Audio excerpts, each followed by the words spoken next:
Hi, everyone. This week, I want to talk about how to analyze the method or the message and its effectiveness through the use of rhetorical appeals.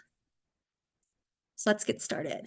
To review, last week we went over everything that influences how your artifact is created and how the message can come across.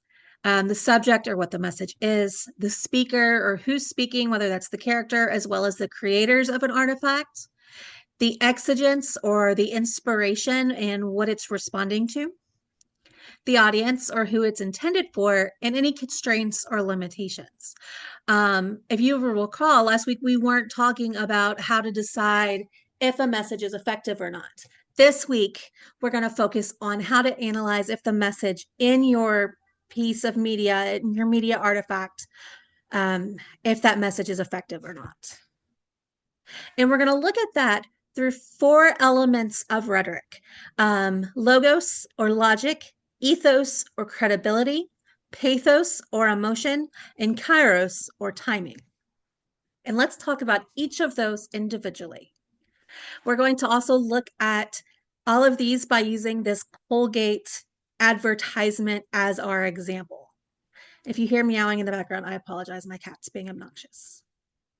Logos. This is logic or sense of using rationality or reasoning by the speaker or creator of your artifact.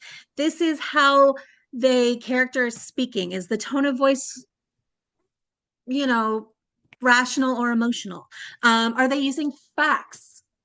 How are they appealing to the intellectual side of the audience's brain?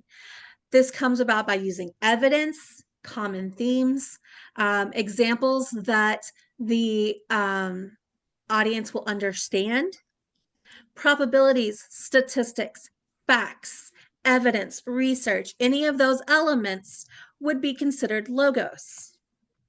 If you can think back to Surface Pressure, the song from Encanto we used last week to talk about the rhetorical situation, logos is used here as well by using examples like Hercules and Cerberus or even the Titanic, which should be known to the audience, as well as using images that show specific moments where strength has been only thing that Louisa has been asked for.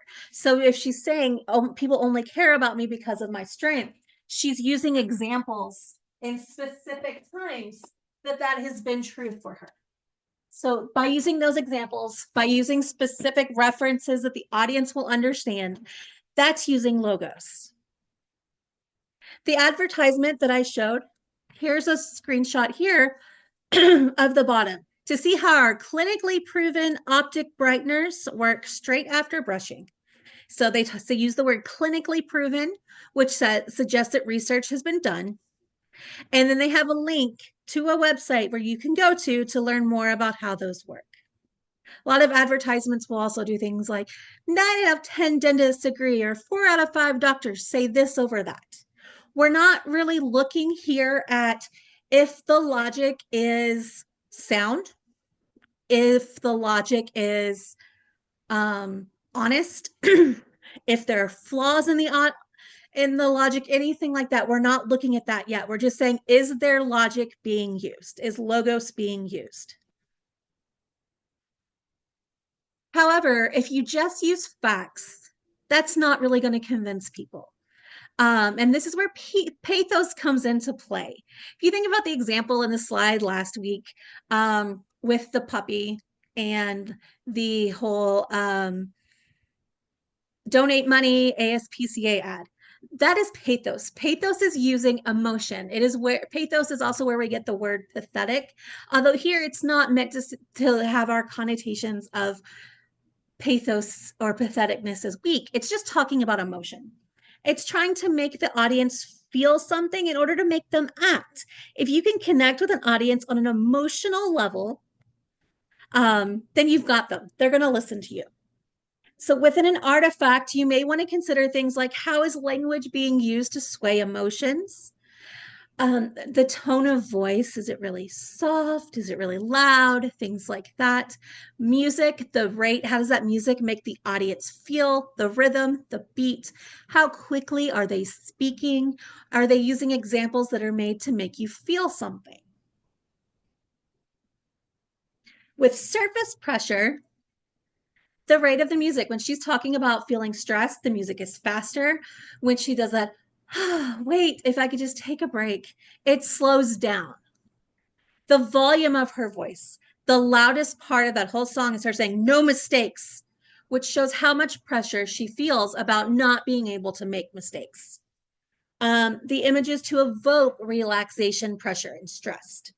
When she's stressed, it's bolder colors, darker, harsher pictures. When she's relaxed, the clouds are fluffy and there's a donkey dressed as a rainbow and all of these things, which kind of make the audience feel that like happiness that she's looking for. In this advertisement, a wider smile instantly is lit up. It's meant to make you feel urgent. You have to do this now. If you do this, it's fast. We all want to have white smiles, perfect teeth now. The only toothpaste for an instantly wider smile. That language says, I want it now. If you're using something like a song, pathos is going to be all over it. However, all pathos with no logic, all emotion with no logic can be manipulative. And logic that's used dishonestly can be manipulative as well. There can be things like scare tactics, faulty reasoning, things like that. So this is where ethos comes into play. This is ethics or an appeal to credibility. We all want to feel like we're on the right side of something, that we're credible, honest, trustworthy people. And this is where ethos comes into play. Does the creator of the artifact have expertise? So when you think about choosing your media artifact, which you will be choosing this week, you're going to want to think about what about this and we're talking about identity, how it reflects or looks at a group, things like that. You may want to look at, is the person creating it part of that group? And whether or not that matters is going to be up to you. Is it honest? If it's using facts, are they saying where they got them from? Are they avoiding logical fallacies? You'll have an exercise to look through logical fallacies today, this week. But basically, logical fallacies are using things that they sound reasonable, but they're meant to make you feel afraid. So when talking about things like, for example, gender in schools, there's a lot of things like, well, if we let people identify as their and come up with their pronouns, then now we have cats, people that are identifying as cats and using a litter box. That's not true. But it's an example that's meant to use, that's being used to make the audience feel afraid of something, how they're going to respond. Does the person have experience with the topic? So if it's an advertisement for a type of medicine, for example, is it a doctor that's saying it? And has that doctor actually like worked with that type of illness? Things like that. How trustworthy is this person? This can also play a role with pathos, because if you can make the audience feel more at ease by making them like laugh, if you can connect with them, then they're going to find the speaker more trustworthy. So that kind of thing also is pathos used to make an audience respond well to them. In surface pressure, the songwriter Lin-Manuel Miranda is a well-established songwriter. He's of a similar background as the characters in Encanto, not exactly the same, but similar experiences. Disney itself is a well-established creator of children's media, so they tend to know what child audiences are looking for. Within the world of the artifact itself, Luisa, the character, has established having her strength at this point. We've seen her doing things before the song that show that she is strong. And while it's an emotional song, that evidence, the use of logos, logic, the evidence that I talked about as an example earlier, helps avoid the audience feeling manipulated. In this advertisement here, by saying where the information comes from, by citing a website, that builds some credibility or some ethos.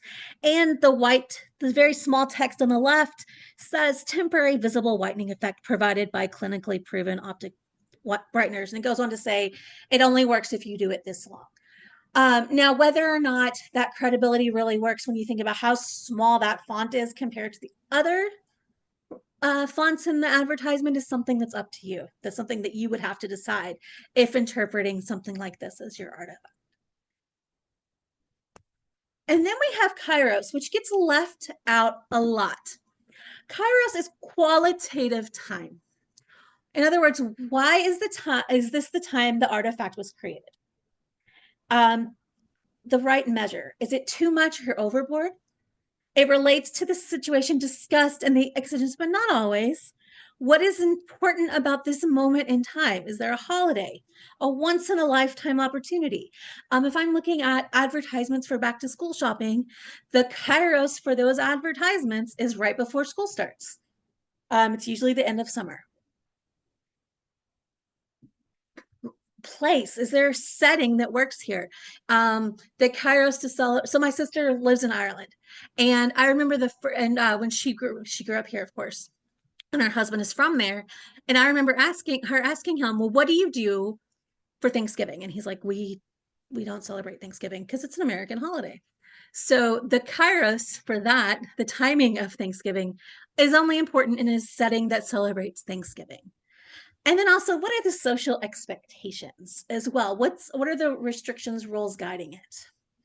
Is it a celebration? If it's something like the 200th episode of a television series, a season finale, a series finale, all of those are going to have very specific importance.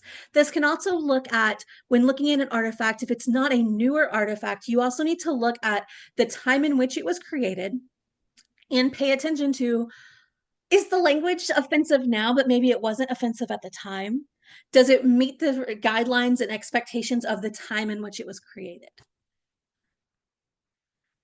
Often students and even myself can get exigence and kairos confused.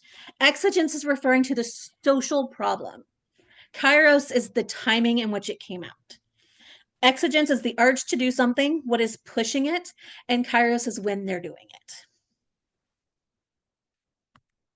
So the exigence in surface pressure is this whole social discussion that around mental health in the age group that would be targeted by Encanto. For Kairos, at this point in the movie, we've seen their house, La Casita, is under stress. So then Louisa's song becomes another piece of evidence for Mirabelle. She's trying to understand what's happening to the magic. So that is where Kairos comes into play. This is at the time in the film when the stakes are being raised. Her stress makes this feel more real to the audience. It's used to make sure the audience understands that Mirabelle is not just imagining these cracks. It's not just Mirabelle's stress. So when it is in the movie is important here. So if I'm looking at if I'm looking at a movie that's part of a series, I may look at, when does this movie in the series come out? And also, the movie was released during the Grammy hopeful cycle. A lot of times Disney will release movies during a cycle where they can be considered for Grammys. So the music is more urgent than a movie that's released during the time period of the year where the Grammy cycle isn't really going to be effective. Here, a wider smile instantly. It doesn't say when it came out, but an advertisement like this usually happens around the holidays. People are trying to look their best for the holiday season, things like that. That's why you see a lot of fitness ads around the first of the year, because a lot of people have fitness as a New Year's resolution. That would be another example of Kairos. As an example, here's a comic, one of my favorite web comics, Fall Sneeze. And in this comic, as you can see, there's a bird that's picking flowers, and someone else is like, someone else is a really lucky bird. And the first bird's like, yeah, they are. But then they fly away, and they take him back to the flowers, back to their own nest, and they nestle in on them. The bird's like, these are my flowers. I'm lucky. This comic came out, Kairos is important because it was released on Valentine's Day. So it's around the time where people are thinking about romance and love, things like that. And it's carrying a message of, sometimes you buy yourself flowers. Sometimes the best person you can share love with is yourself. The creator, the artist, behind false knees has a well-established credibility of drawing really anatomically correct birds and other animals, and then bringing about some social messaging in them. So that would be your ethos, credibility. Pathos is this emotional feeling of, oh, it's nice and comforting to remember that you have to take care of yourself as well. And logos here, there's probably not a whole lot, but if you were going to stretch it, you could say that this is an example or a behavior that a bird would actually do. So I hope that example helps. We'll be doing a similar exercise this week as you did last week when looking at the rhetorical situation. There'll be a discussion board, all of those things. And yeah, if you have any questions about any of this, of course, please let me know, and I would be absolutely thrilled to help. Otherwise, I'll stop recording here. Happy writing.